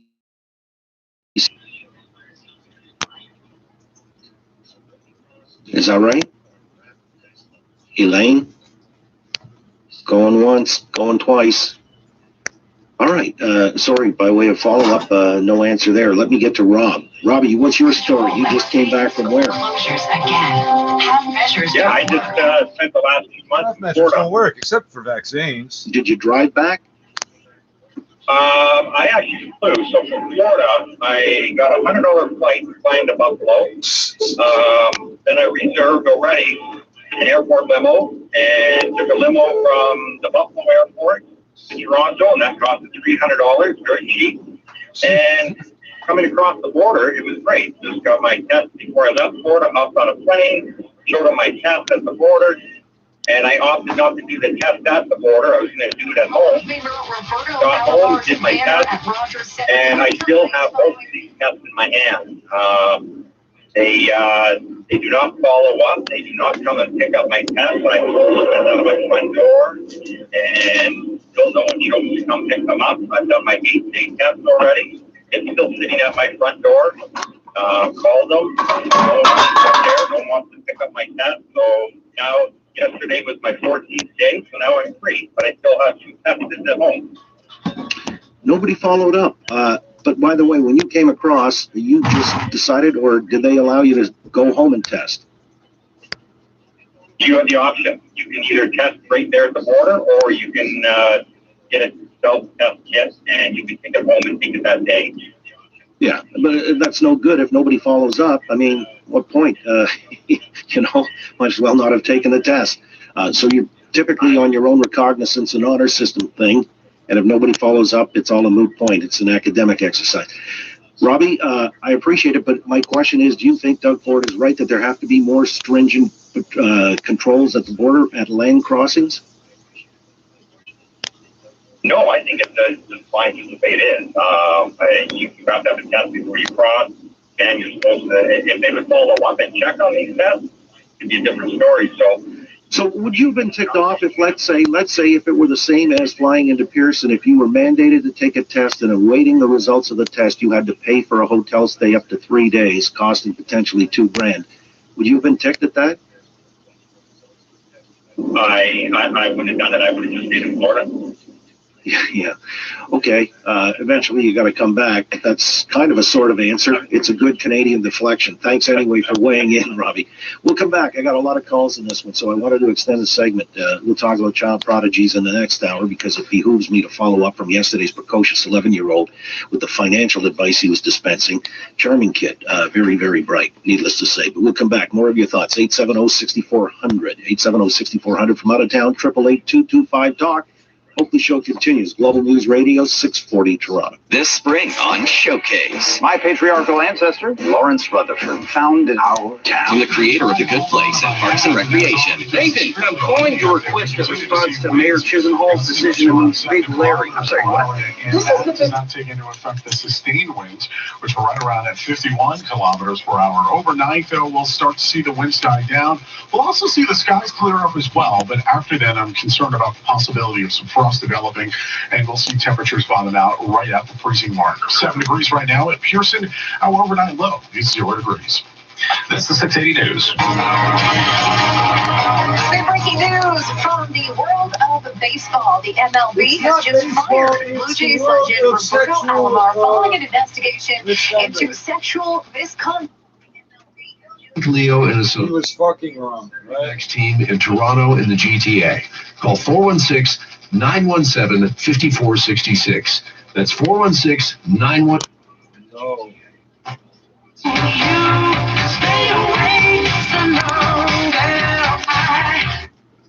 The Blue Jays say they are set the Hall of Famer, which means his banner at Rogers Center is coming down and his name is being removed from the level of excellence. The allegations centered around an incident in 2014, and through a statement, Alomar said he is disappointed, surprised, and upset by the news. He says he hopes the allegation can be heard in a venue where he can address it directly. Meanwhile, the Baseball Hall of Fame says Alomar's plaque will remain on display in Cooperstown. From Sportsnet 590 The Fan, I'm Alex Sixero. 680 News Time, 3:34. Premier Doug Ford speaks for the first time in 8 days. He had a lot to say. 680's Richard Southern reports. There was lots to ask the Premier as he spoke from his late mother's backyard again, including about new documents that came to light last night showing Ford staff knew that then Finance Minister Rod Phillips would be out of town when Phillips went to St. Bart's. No one told me that he's leaving the country. Ron Phillips made a mistake. He didn't say in that letter that he was traveling anywhere. Ford also asked about the Long-Term Care Commission report. I'm sparing no expense to fix the system, to upgrade the homes that have been neglected for decades. And what about the 3 paid sick days his government's now offering? Didn't the Premier say last week it would be the best sick days plan in North America? I don't know. Maybe you can show me anyone who's offering $4,600 a month. We've looked into it. I haven't seen it. Meantime, why did the Premier appoint Norm Sterling to head up the Greenbelt Council? assuming voting against agreement. Talk to the Minister of Environment about that, but we're putting together a good plan for the environment. And we haven't seen the Premier in 8 days. What's he been up to exactly? I've been here and I've been on the phone all day from 7 in the morning. I'm Richard Southern. This is All News Radio, 680 News. Province reporting under 3,800 new cases of COVID today. A number of downward pandemic trends continuing. The Premier wants more to be done at the border. 680's Alex Bloomfield is more of the standoff between the province and the feds. Premier Ford says there are simply too many loopholes. If I had the power, I would close down Pearson Airport immediately. I would shut down the land border crossings to only those who are absolutely essential. Ford claims 150,000 people entered Canada by land over the past 2 weeks, many to avoid the mandatory 3-day hotel quarantine for air travelers, and so he wants that same restriction brought in at land crossings. However, the Prime Minister does not agree. There is a difference between people traveling from the U.S. through a land border versus people landing directly from Europe or elsewhere in our airports. Justin Trudeau says land travelers are often tested twice before entering. According to Canada's Chief Public Health Officer, there is little evidence that land travel from the U.S. is fueling the spread of new variants. The federal government rubber stamping another request from the Ford government to ban the arrival of international students. I'm Alex Bloomfield. The Canadian military now helping out at Sunnybrook's Field Hospital, helping to treat recovered COVID patients. 680's Mark Douglas joins us live with more on this story. Mark. And Caitlin, it's day one on the job for 34 military personnel working outside in the tents here at the Mobile Health Unit. Another 24 personnel working inside with the intensive care doctors and nurses. Task Force Commander for Operation Presidio is Lieutenant Colonel Franz Kirk. Frankly, this is a fantastic mission. Our team is very excited, and we have volunteers from across the country to come. You're fucking joking. Now, if you've ever seen an episode of MASH, the Mobile Health Unit, this motherfucker's name is Kirk. Look very familiar. Army green tents, camouflage Why did you get the name French? What the fuck happened there? With arrows pointing to Tokyo, Havana, even Weber's Burgers. Dr. Steve Shadowitz says all the patients out here in the tents are in their final stages. You should have the names of the countries with the body count listed next to it. Oxygen support. So their lungs are recovering, but they're not ready to go home. It's only 8 patients out in the tents for now, but they have the capacity for 84. The military is scheduled to remain here at Sunnybrook for 4 to 6 weeks. Live outside Sunnybrook Hospital, I'm Mark Douglas. This is All News Radio, 680 News. There's a shift in the source of Canada's vaccines as we will soon start getting most of our doses from the U.S.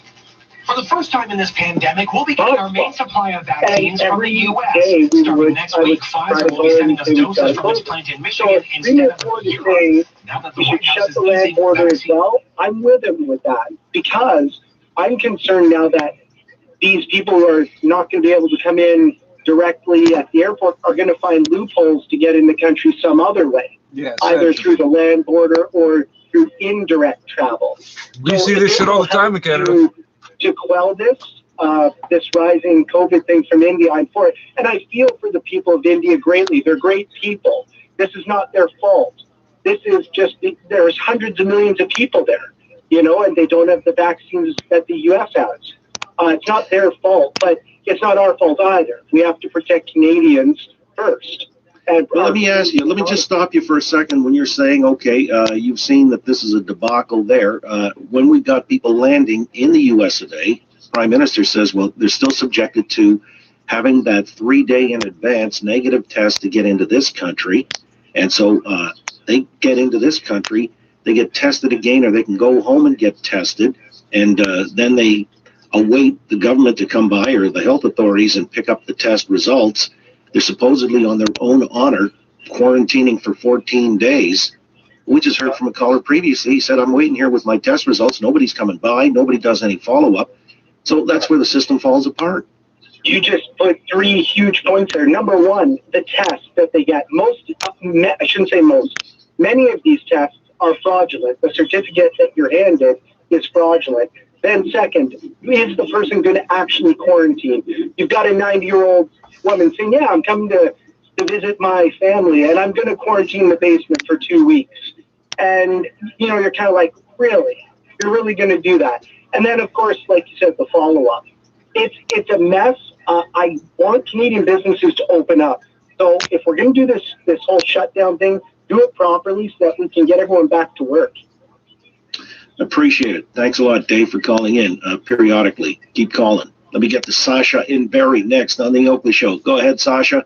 Hello. I really agree with your previous caller, and I had to laugh at the caller. I think his name was Robbie, who stated that nobody's coming to follow up on those tests. I mean, and then they give you a self-serve take-home test. It's just so Canadian and just such a joke. And, you know, like you said, if we're ever going to get this thing sorted out, we really need to start clamping down. And this open border in Buffalo, I mean, you can't blame the snowbirds for taking advantage and taking the least restrictive road. They're not. To the They're country. not But, taking advantage. They have been traveling back and forth for decades with no problems. You've got a public safety minister who's double dipping. And what exactly is his role in this whole thing? Is that not his portfolio? Who are we talking about? Bill Blair. Who are we talking? Oh, I see what you're saying.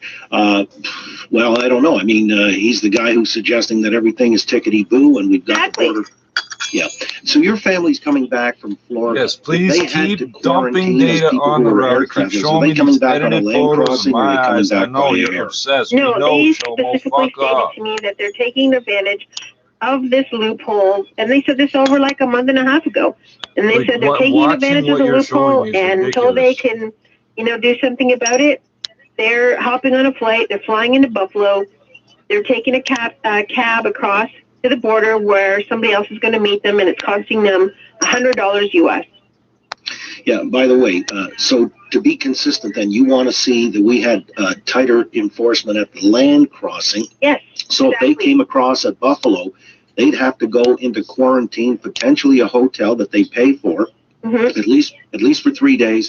Then they'd come home as they've got a quarantine still for the remainder for 14 days. Exactly. You know, that would be on the honor system. Do you think there'd be follow-up would be required, or people phoning periodically saying, okay? I'll tell you one thing. My father went last year and came home because we have property there. My father went, he came home when Trudeau put out that all call, come home, blah, blah, blah.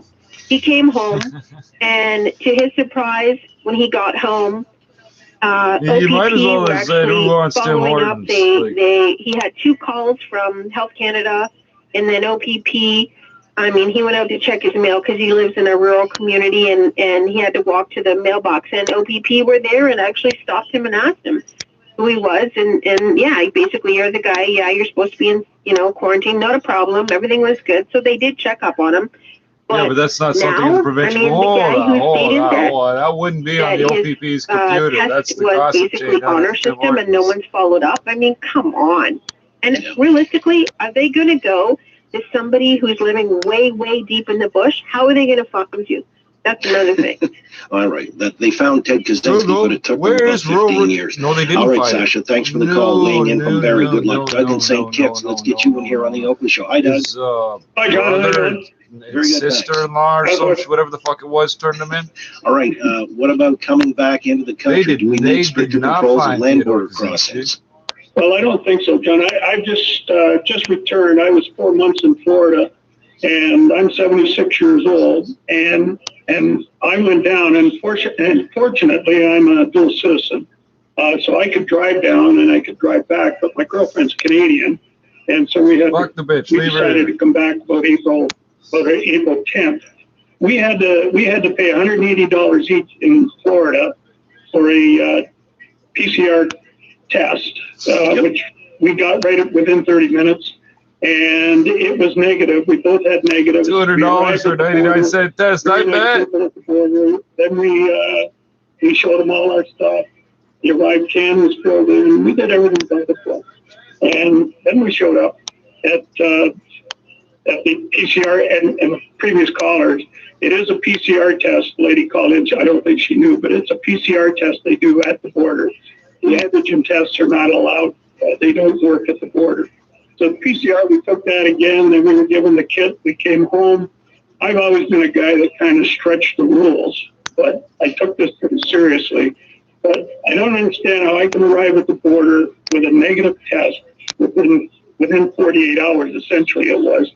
And then I got tested again, and 3 days after I got home, I got sent my test from the border, and that was both negative. I came home, I did the 8-day test, that was negative, and I did my 14-day quarantine. I never left the house, which, like I said, I usually stretch the rules, but I took it pretty seriously. I never had one phone call. I never had one visit.